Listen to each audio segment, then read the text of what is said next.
Doctors కూడా తొందరగా గుర్తుపట్టలేదండి problem అనేది. ఇంకొకరు అట్లనే ఒక 3-4 డేస్ అట్లా హాస్పిటల్లో పెట్టుకొని ఐసీయూలో పెట్టుకొని అది గ్యాస్ ప్రాబ్లము అట్లని ఆ ట్రీట్మెంట్ ఇచ్చారు. కానీ అది సెట్ అవ్వలేదు.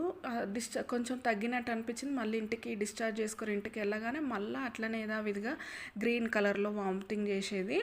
మా పాప అయితే ఇంకా కడుపు అంతా ఉబ్బిపోయి ఉండేది, పాలు తాగకపోయేది, అసలు పడుకొనే ఉండేది, లేకపోతే ఎక్కువ ఏడ్చేది.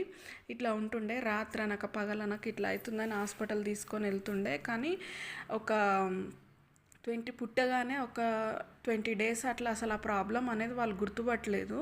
10 డేస్ జాండీస్కే సరిపోయింది. ఇంకా ఈ 20 డేస్ ఇది తిరగడమే సరిపోయింది. ఇంకా 1 మంత్ దాటే 1-3 డేస్ అట్లా అయ్యింది అనుకుంటా. అప్పుడు ఇంకా ఒక డాక్టర్ గుర్తుపట్టిండనమాట. అయితే అబ్డామినల్ ప్రాబ్లం ఇదే అని గుర్తుపట్టేసి ఇంకా అప్పుడు ఆమెకు సర్జరీ చేయాల్సి వచ్చిందనమాట. ఆ సర్జరీ చేసేదానికన్నా ముందు ఎన్నో ప్రాబ్లమ్స్ అండి. ప్రతి చిన్నది ఎక్స్ప్లెయిన్ చేయలేం, కానీ ఎన్నో ప్రాబ్లమ్స్, అసలు అది చెప్పలేము కూడా. అంత ప్రాబ్లమ్స్ ఫేస్ చేసినాం మేము. ఎవరైనా సరే హాస్పిటల్లో ఎంత ప్రాబ్లం ప్రతిది చూసిన వాళ్ళు ఎవ్వరు అసలు ఇట్లాంటి ప్రాబ్లం ఎవ్వరికి రావద్దు అనే కోరుకుంటారు.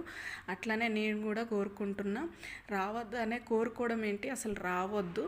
అట్లా ఒక్కొక్కరికి ఒక్కొక్క అట్లా వస్తూ ఉంటాయి కదా. ఏం చేస్తాం, మనకు వచ్చిన ప్రాబ్లంకి మనం ఫేస్ చేయక తప్పదు. ఇంకా మా పాపని ఇంకా ఫస్ట్ పాప ఇంక ఇంత ప్రాబ్లం అయింది ఏంది అసలు అనేది మేము చాలా టెన్షన్ పడ్డాము. చాలా ఏడ్చేది, చాలా టెన్షన్ పడేది.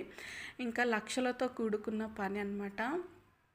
అయితే ఇంకా డబ్బులు అవన్నీ ఇంకెన్నో ఫేస్ చేయాల్సి వచ్చిందనమాట. అప్పుడు నేను రానున్న షార్ట్ వీడియోస్లో షేర్ చేస్తూ ఉంటాను నాకు గుర్తుకొచ్చినట్టుగా. ఇట్లా ప్రాబ్లం అయిందనమాట.